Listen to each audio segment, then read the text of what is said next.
Hello, welcome to my middle childhood social and moral development presentation. I will be presenting some information on social development and moral development. I will also be talking about some guided ideas for working with school-age children.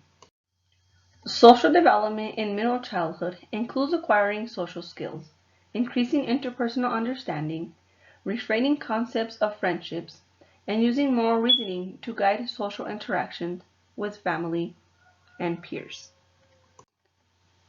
Moral development helps build an understanding of self. It also allows relationships to be built during middle childhood for adolescent dating experiences. The ability to interact effectively with others is called social competence. Understanding complex social interactions require examination theories of social cognitive development and moral reasoning.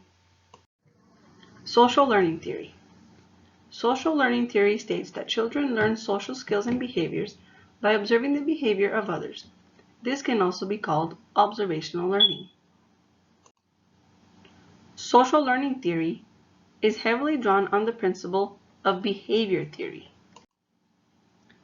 Social learning theory takes into account a person's perception and cognitions of their own and the other's behavior and their positive and negative consequences. Social or observational learning is divided in four sequential processes: attention, retention, motor reproduction, and reinforcement. Attention is used to imitate a model. The model could be anyone that the child is influenced by. Retention is used once the child has paid attention to the model's behavior and allows the child to remember the model's behavior. Continuing to motor reproduction. Motor reproduction allows children to learn the behavior pattern to successfully imitate that behavior. The behavior may be self-reinforcing once a child has successfully accomplished that behavior. Social information processing model. This model was created by Dr. Kenneth Dodge. He describes social information processing by how a child's social behavior is. The model shows us how a child chooses to act in a certain way in a given situation through 6 mental steps. These mental steps are encoding, interpretation and mental representation, classification of goals, construction of a response, response decision, and behavior enhancement. Encoding is when children are trying to get a sense of what is going on, such as what is the person doing and what their intentions are. Interpretation and mental representation is when the child begins to interpret the situation. They also want to know what the behavior of the other person is. They are trying to understand what the situation means and what is it that causes a person to behave the way they are. In classification of goals, the child is trying to see what is the outcome of the current situation. They want to see the reason for the person's behavior.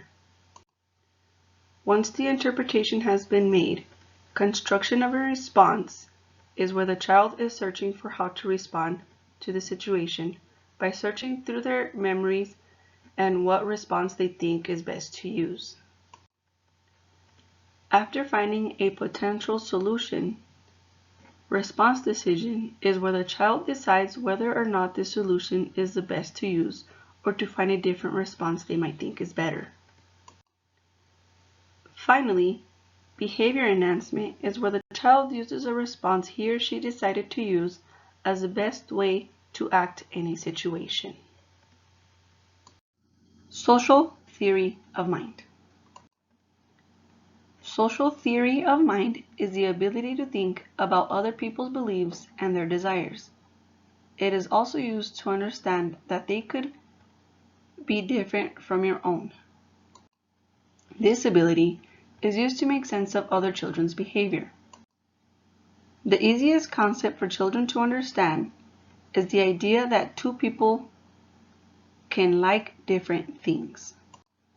Theory of mind skills are important in children for everyday life.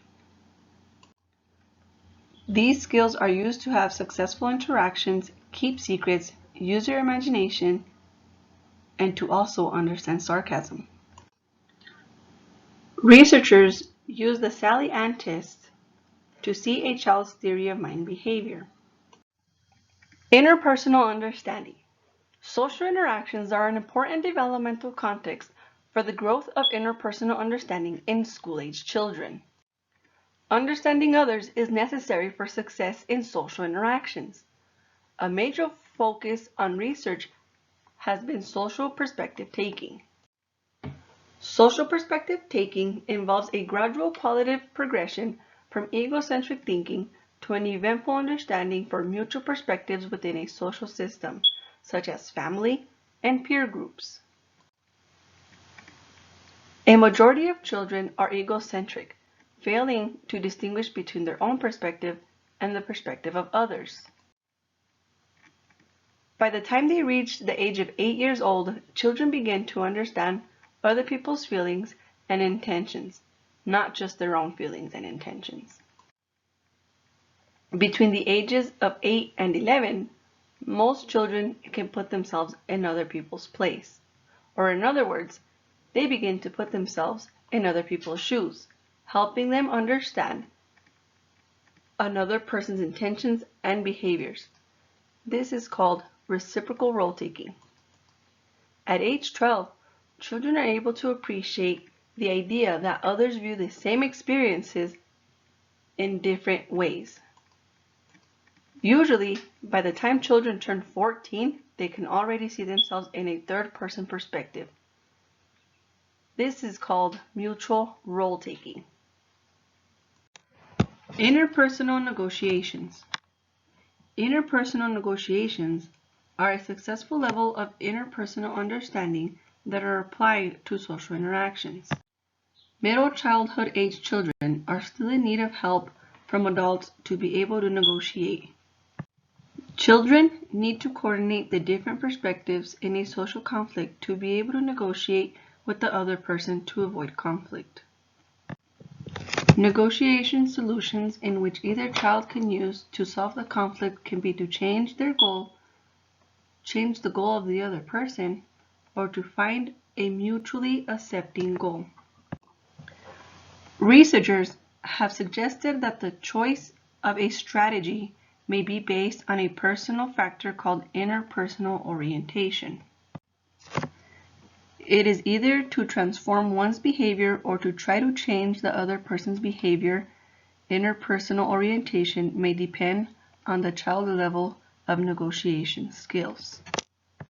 Helpful tips to help children with interpersonal negotiation. Discussing youth fiction or feature films that present social perspectives that may be different from those of the child in the person's care. Children can also role-play social dilemmas in pairs or in small groups so that they can encourage the awareness of other person's perspectives on the issue. Basically, children can pretend that two people are fighting, and together they can work on finding the best way to fix the problem so that both the people who are fighting can come to a mutual acceptable solution. Teachers and parents can also help children think through short-term and long-term consequences of their own social behaviors by reviewing what happened in their prior social interactions. Moral development. As school-age children mature, they become increasingly able to think about moral issues that may occur during social interactions. Moral development is a process through which children develop proper attitudes and behaviors towards other people in society based on social culture norms. According to Jean Piaget's cognitive development theory, he states that pre-operational children are moral realists. Young children may only understand that their moral behavior is controlled by the unilateral authority of adults or powerful peers such as bullies, rather than by mutual respect. Kohlberg describes that moral reasoning happens in 6 stages. The stages themselves have 3 structural levels: pre-conventional, conventional, and post-conventional. They are also known as levels of moral reasoning. At stage 1, children use moral judgment based on obedience, and the punishment that is also based on adult rules for appropriate behavior. Children are trying to avoid punishment at this stage. In stage 2, children are motivated by self-interest. Children use individual orientation to satisfy their own needs by engaging in concrete exchanges with others. Children typically ask the question, "What's in it for me?" Stages 1 and 2 together comprise the pre-conventional level of moral reasoning. This is where children are still egocentric. Right and wrong is still determined by reward or punishment. Stages 3 and 4 compose the second moral reasoning level. This level is called conventional level. The views of others matter. Children want to seek approval in this level. By stage 3, interpersonal accord and conformity guide moral judgment. Children can understand the perspective of others. Children worry about what others will think of them. Are they making good intentions? Behaving in the way that conforms the good behavior? The importance of doing one's duty is stage 4. Children here are able to adapt the perspective of society and make judgment based on the good of the group, maintaining order. The final level of moral reasoning is called post-conventional morality. Post-conventional morality is composed of the stages 5 and 6. The right of others can override obedience to laws and rules. During stage 5, children understand rules as a societal contrast and the importance of human rights by treating people right, and that sometimes rules can be broken.